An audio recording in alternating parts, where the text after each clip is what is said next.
19 जुलाई 1985 एक 17 साल की लड़की मर चुकी थी। घर वाले उसकी अंतिम यात्रा की तैयारी कर रहे थे, लेकिन तभी कुछ ऐसा हुआ जो साइंस आज तक एक्सप्लेन नहीं कर पाया। वो लड़की तुरंत जिंदा हो जाती है, लेकिन जिंदा होने के बाद वो लड़की अब लड़की नहीं थी, वो कुछ और बन चुकी थी। उसने आँख खोली और अपने पति को पहचानने से मना कर दिया। उसने कहा, मैं सुमित्रा नहीं, मैं शिवा हूँ और मुझे मार दिया गया था एक दूसरे गांव की एक औरत जो 2 महीने पहले ही मर चुकी थी। तो ये कैसे पॉसिबल है कि कोई मरी हुई औरत किसी और के बॉडी में वापस आ सकती है?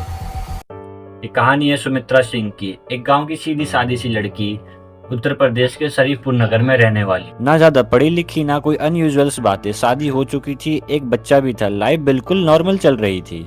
फिर एक दिन सब कुछ बदल गया। 1985 की शुरुआत में सुमित्रा को अजीब से अटैक आने लगे, बेहोश हो जाना, आंखों का उल्टा घूमना, दांतों से कटकट आवाज निकालना, कुछ इस तरीके से जैसे कोई कंट्रोल ले रहा हो उसके ऊपर। लेकिन सबसे शॉकिंग बात ये थी कि वो एक दिन अनाउंस करती है कि वो 3 दिन के अंदर मरने वाली। घर और गांव वाले ने उसको उतना ज्यादा सीरियस नहीं लिया, लेकिन सिर्फ तब तक जब तक 19 जुलाई नहीं आई। उस दिन सुमित्रा गिर गई।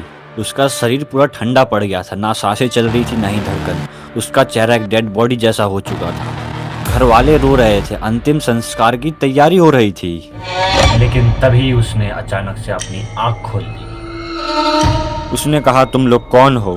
उसने अपने पति को पहचानने से मना कर दिया, अपने बच्चे को भी रिजेक्ट कर दिया कि ये मेरा बच्चा है ही नहीं। फिर उसने जो बोला उसने सबको हिला दिया।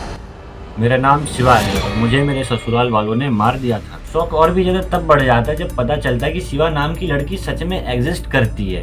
वो दिव्यपुर की रहने वाली थी और सिर्फ 2 महीने पहले ही उसकी डेथ हुई थी, लेकिन उसका केस अनक्लियर था, उसका डेथ हुआ या फिर मर्डर। अब सुमित्रा या शिवा जो भी कह लीजिए, वो डिटेल देने लगती है, अपने घर का layout, family members, personal secrets. फिर टेस्ट होता है, उसको लोगों के सामने ले जाया गया, उसने सबको पहचान लिया। लेकिन तो सुमित्रा की सिर्फ यादें ही नहीं, उसका पूरा बिहेवियर चेंज हो गया था। एक सिंपल सी गांव की लड़की अचानक से एक एजुकेटेड वुमेन की तरह बिहेव करने लगी। इस केस ने रिसर्चर्स का ध्यान खींच लिया, 50 से भी ज्यादा लोगों का इंटरव्यू लिया गया, फैमिली के कनेक्शन भी चेक किए गए।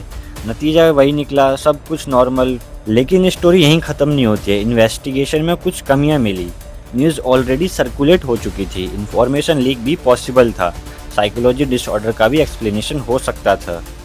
तो क्या मतलब ये केस परफेक्ट नहीं है? तो ऐसा बिल्कुल भी नहीं है। सच यही है कि एक लड़की जो मर चुकी थी वो वापस आ जाती है, लेकिन किसी और के आइडेंटिटी के साथ। पत्नी ने अपने लवर को 10 साल तक अपने ही घर में छुपा के रखा और जिस दिन पति को पता चलता है उसके आगे क्या हुआ ये जानना है तो लेफ्ट वाली वीडियो पे क्लिक कीजिए। एंड आज के लिए कर लीजिए चैनल को सब्सक्राइब। मैं मिलता हूँ किसी नई कहानी के साथ किसी नई वीडियो में, तब तक के लिए टाटा, जय हिंद, बाय बाय।